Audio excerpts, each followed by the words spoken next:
kulog na patuloy na pumupunit sa espasyo.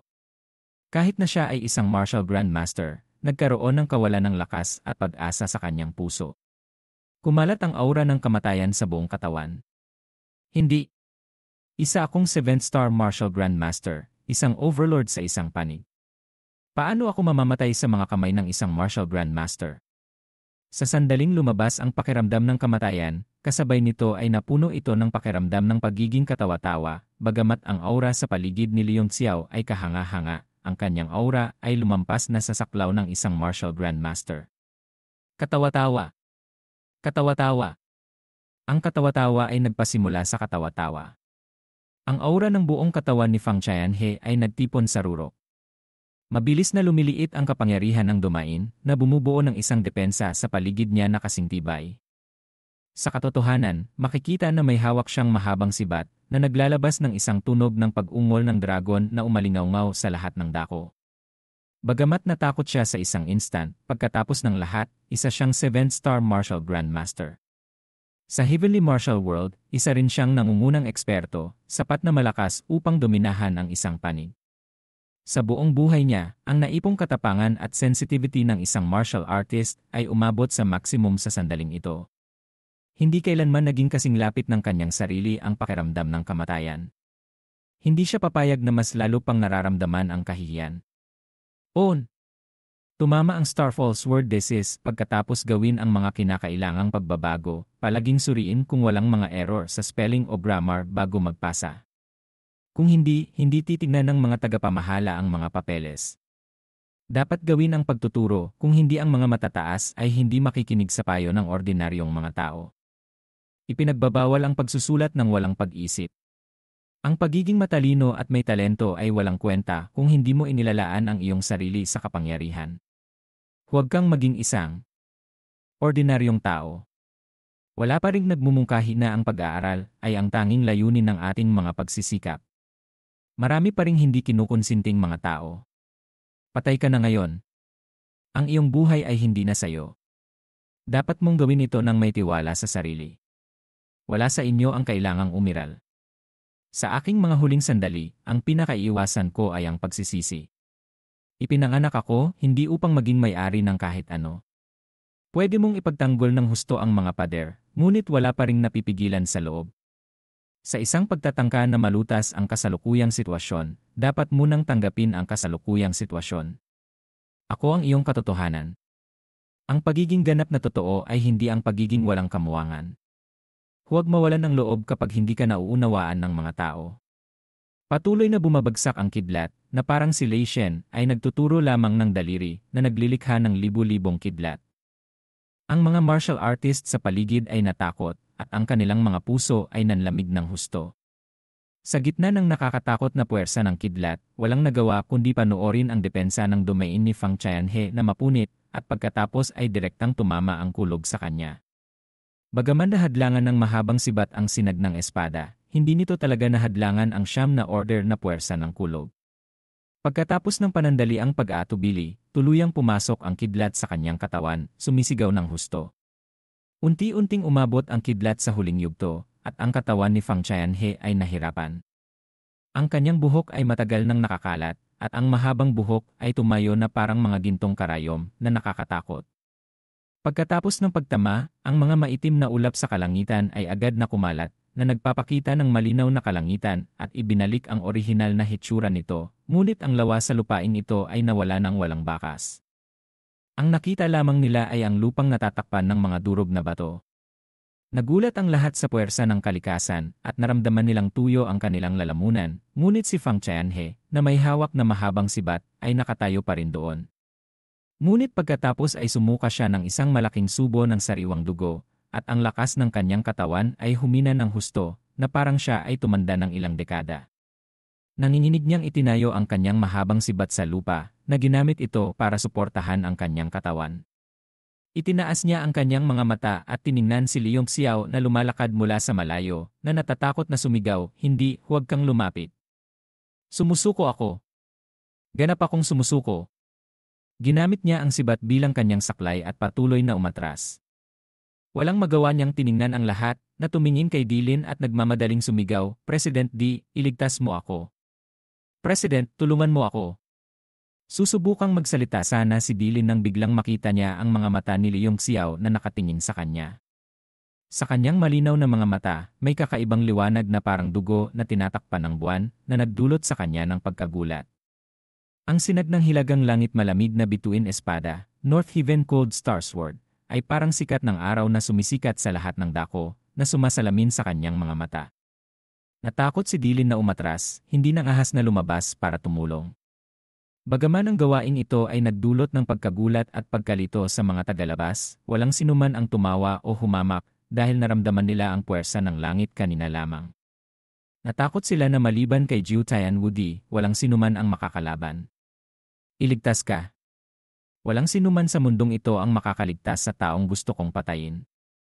Binuksan ng Taiko Heavenly Eye, Ancient Heavenly Eye, sa gitna ng kilay ni Leong Xiao ang napakalaking puwersa ng kaluluwa, na agad na naglabas ng isang sinag ng Taiko Kanggo na nagiging isang anular na hangin. Hindi. Ayaw ko. Nakikiusap ako, patawarin mo ako. Si Fang Qianhe ay walang yuan power sa sandaling ito. Ganap siyang bumigay sa lakas ng hangin. Kahit na itayo ang mahabang sibat sa kanyang katawan, hindi pa rin siya makatayo. Sa ingay ng pagpunit, nakita ng lahat na ang ulo ni Fang Qianhe ay direktang lumipad at ang sariwang dugo ay sumabog na parang bukal na tumataas ng ilang metro. Ang dugong pula ay talagang napakaganda na nagpapalamig sa puso ng lahat. Ang imahe ng pagpatay ng Diyos ni Leong Xiao ay malalim nang nakatanim sa puso ng lahat at nakaukit sa kanilang mga buto. Sa sandaling mamatay si Fang Qianhe, napakalaki ng epekto sa paningin ng lahat. Sa loob ng ilang minuto, tahimik na tahimik, ang tunog lamang ng agos ng dugo ang naririnig. Habang parami ang dugo, lalo ring humihina ang tunog. Naunawaan na ng lahat na ang nakita nila ay hindi isang ilusyon, ngunit si Fang Qianhe ay talagang namatay. Bagaman lahat ay lubhang nagulat, ang pinakanatakot sa kanila ay sina Jin Xuan at Dillin itinuring siya ng nauna bilang kanyang numero 1 kaaway at gusto niya siyang mamatay sa kanyang mga panaginip. Ang huli ay ang kanyang kakampi at hindi masyadong mataas ang kanyang lakas. Sa kasalukuyan, namatay siya sa kanyang harapan. Ang isang pitong bituin na Wuzon ay tulad ng isang ordinaryong tao na may kaparehong amag. Kapag pinutol ang kanyang ulo, mamamatay siya at magiging isang walang ulong katawan. Sa katimugang apoy, sa mahabang panahon, walang wudi na lumabas. Ang Wuzon ay ang kataas-taasang pag-iral. Sa kasalukuyan, nalaman ng lahat na sa totoo lang, siya ay para lamang sa mga ordinaryong tao at walang pinagkaiba.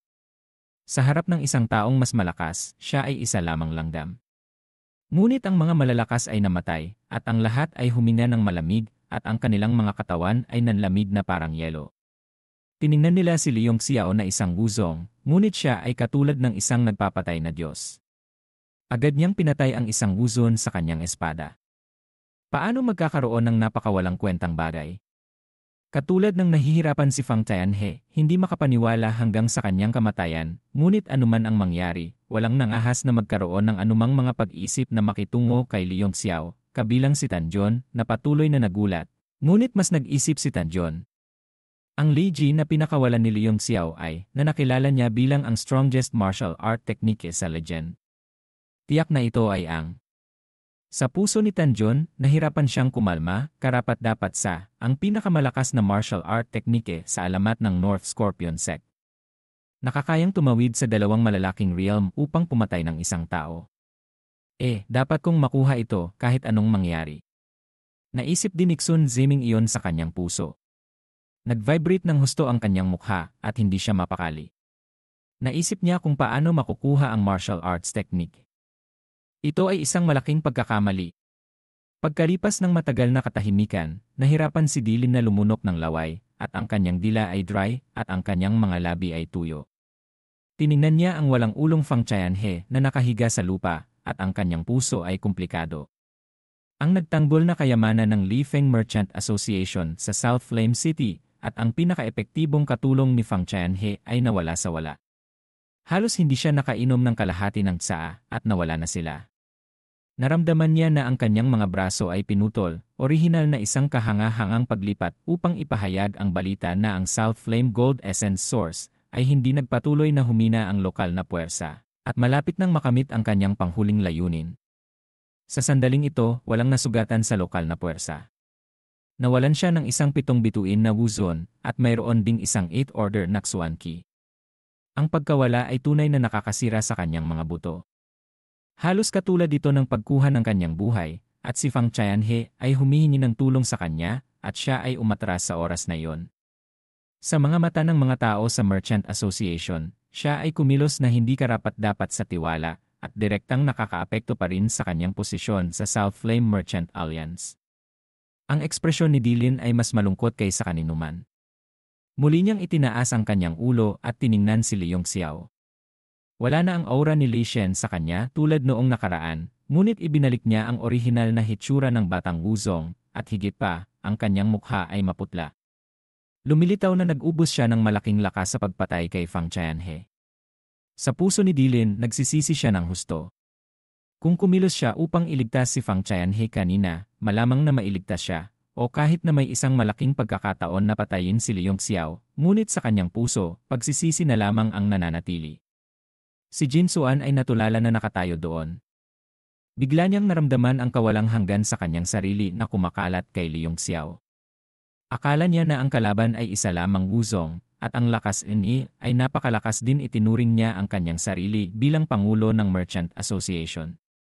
Sa pagitan ng dalawa sa kanila, mayroong isang hindi masyadong malaking puwang, ngunit ngayon, kaya niyang pumatay ng isang 7 bituin na Wuzon sa isang espada. Kahit na totoo, hindi pa rin siya makapaniwala.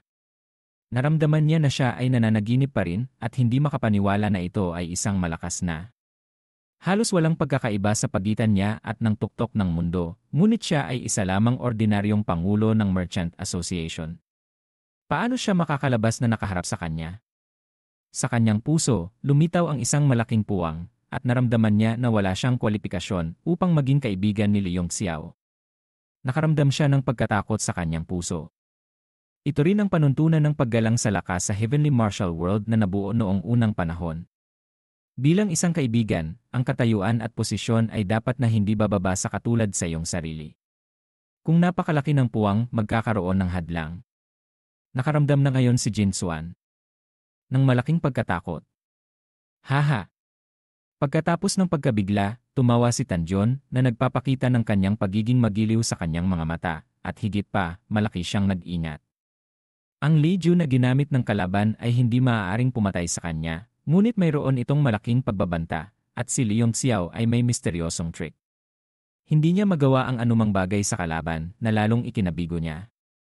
Umikot si Leong Xiao, at ang kanyang mga mata ay tumingin sa kanya, hindi masyadong magiliw, ngunit itinaas ang kanyang ulo at mahinang sinabi, 10,000 milya na walang ulap. Ang panahon ay hindi masama. Bahagyang napahiya ang mukha ni Tanjon. Alam niya na nagrereklamo ang kalaban tungkol sa kanyang mga sinabi, ngunit wala siyang magagawa. Ngumiti lamang siya nang may pagkapahiya, haha, hindi masama. Talagang hindi masama. Biglang namuo ang mga mata ni Leong Xiao at nagbago upang maging matalas, na parang matulis na bagay na tumatago sa katawan ni Tanjon. Malamig niyang sinabi, ginamit ng batang Panginoon na ito ang kanyang buhay upang dalugarin ang daan upang tulungan kayo, ngunit nakatagpo ng panganib ang aking kaibigan. Malinaw na nakita niyo na ang panahon ay napakaganda. Napakaganda nito. Tiningnan siya ni Leong Xiao at tiningnan si Xun Zeming. Parehong ikinahiya ng dalawa at ibinaba ang kanilang mga ulo, hindi nangahas na tingnan siya. Panghihinayang na iniisip ni Tanjon sa kanyang sarili, sa pagkakataong ito, gulo. Tila ang taong ito ay may problema sa kanyang puso. Kung gusto kong makuha ang, natatakot ako na hindi ito kasing simple ng iniisip ko. Sa huli ay nakabawi si Dilin at galit na sinabi, Leong Xiao, nangangahas kang pumatay kay Fang Qianhe. Talagang karapat-dapat kang mamatay. May panghahamak na sinulyapan siya ni Leong Xiao at may panghahamak na sinabi, anong kalokohan ang sinasabi mo? Ang pagpatay sa kanya ay parang pagpatay sa isang aso. Kung hindi ka kumbinsido, sasama ka sa kanya. Mamatay. Sa pagkakataong ito, natakot ang lahat. Nakita nila na ang ekspresyon ni Leong Xiao ay hindi pa bumabalik. mas lalo silang walang magawa sa kanilang mga puso. Posible bang gusto ng batang ito na pumatay ng dalawang Wuzon? Mayroon ba talaga siyang kakayahang labanan ang kalangitan? Natakot din si Dylan sa kanyang mga salita. Hindi niya inaasahan na ang kalaban ay walang iwan para sa kanya. Agad siyang natigilan doon. Hindi siya makakilos at hindi rin.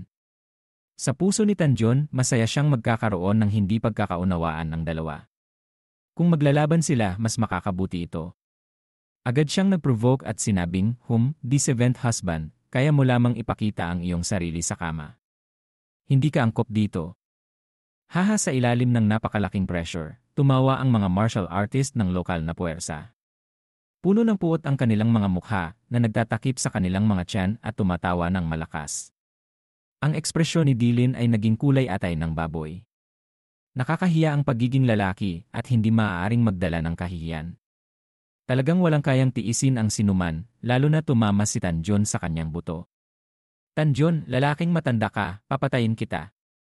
Sa huli, nawala ang kanyang rason at sumigaw ng malakas, nagmamadaling umaakyat.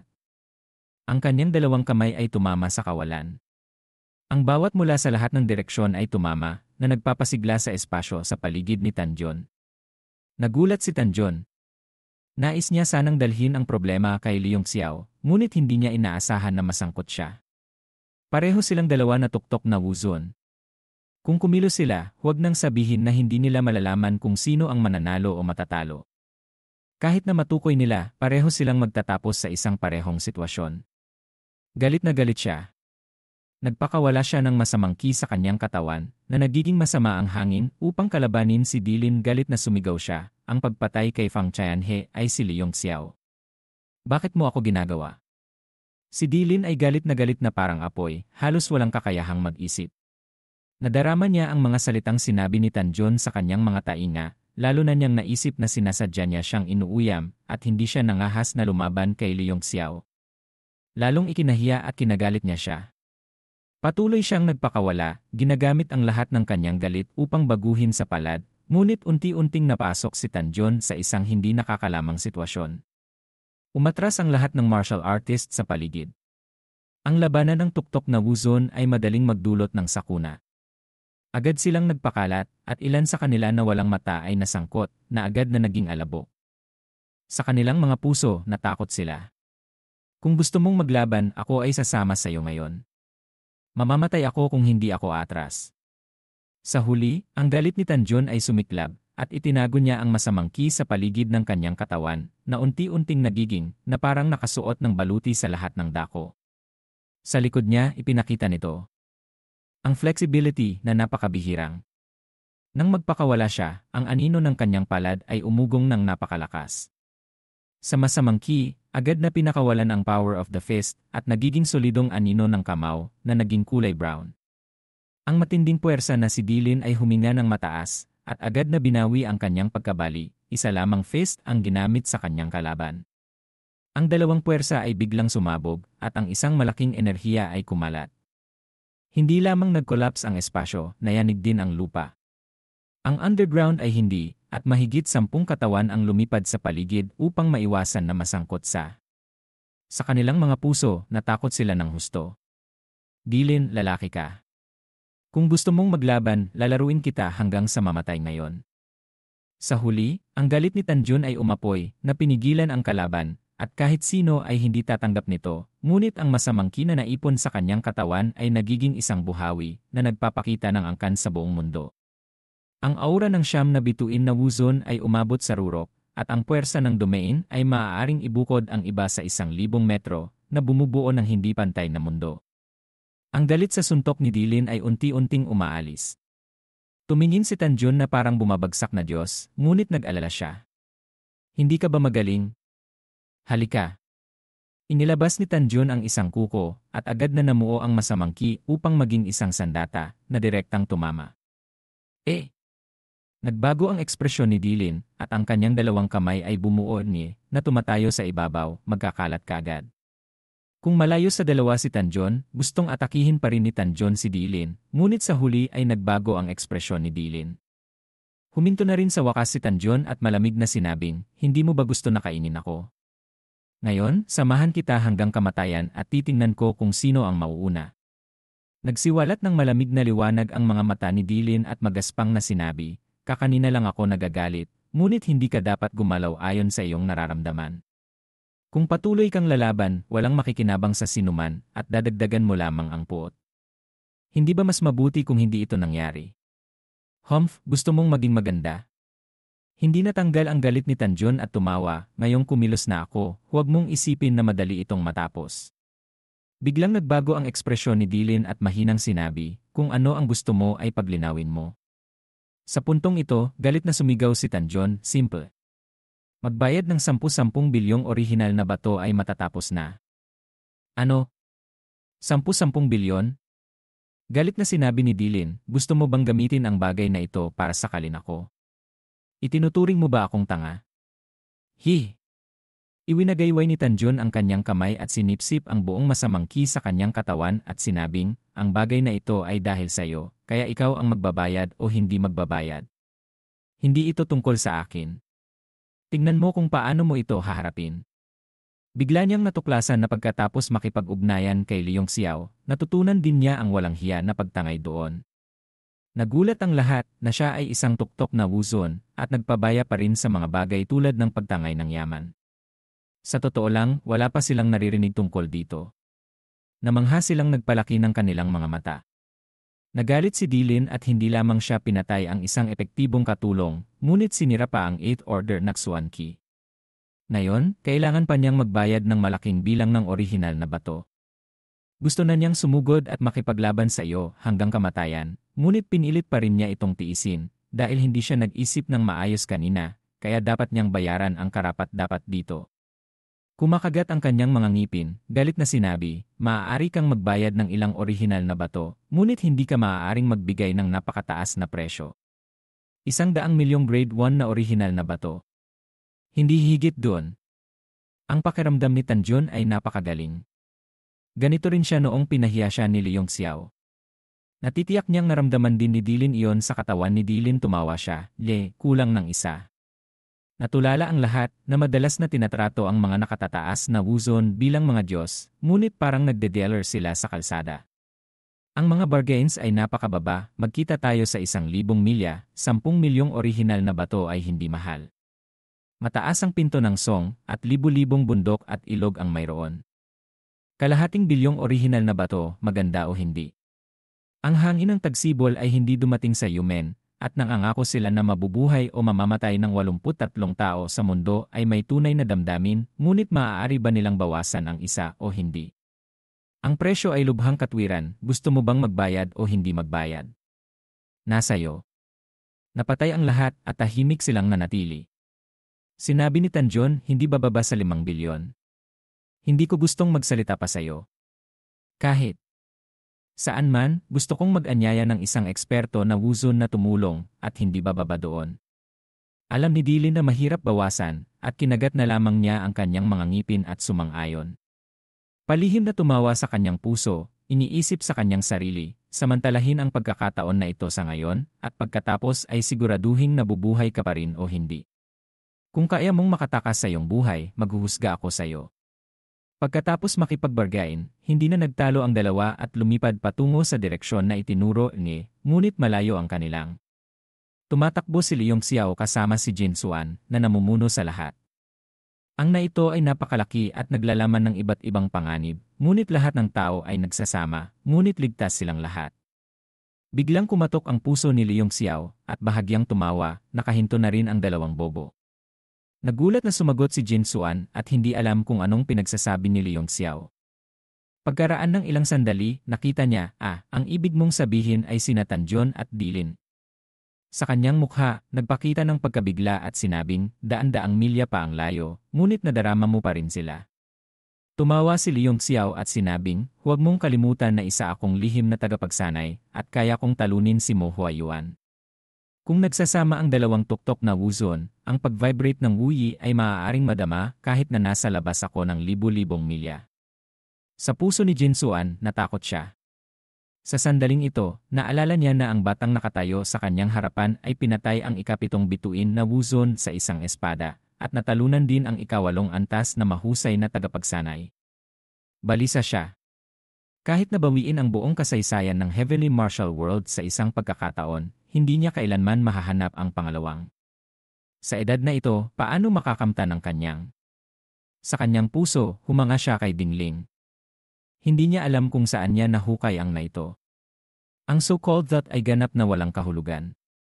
Huwag nang banggitin sa Merchant Alliance, ngunit sa buong Heavenly Martial World, kahit nasa, tiyak na walang karakter na maihahambing sa kanya. Sa puso ni Jin Suan, nagpasya siya na walang problema sa kanya sa Heavenly Essence Merchant Alliance. Bukod dito, ngayon na namatay si Fang Qianhe at nagsimula ng lumabas ang Heavenly Essence Merchant Alliance ay hindi malayo sa kanilang muling pagkabuhay. Habang nag-iisip siya, biglang nagsalita si Leong Xiao, mag-ingat. Tila isang natural na ilusyon. Sundin ang record at sundan ito. Sa puso ni Jin Suan, nagulat siya na tiningnan at nalamang wala si Leong Xiao. Sa kanyang harapan, nagkaroon ng malawak na hamog nang walang anumang bagay. Nagmamadali niyang kinuha ang record at maingat na sinundan ito. Sinasabing ang ay may natural na ilusyon. Ang mga taong pumapasok ay nahihirapang mabuhay. Hindi ko alam kung paano ito nagawa ng Thunderwind Merchant Association at nagawa pa rin nilang mag-record ng mga sa lugar na ito.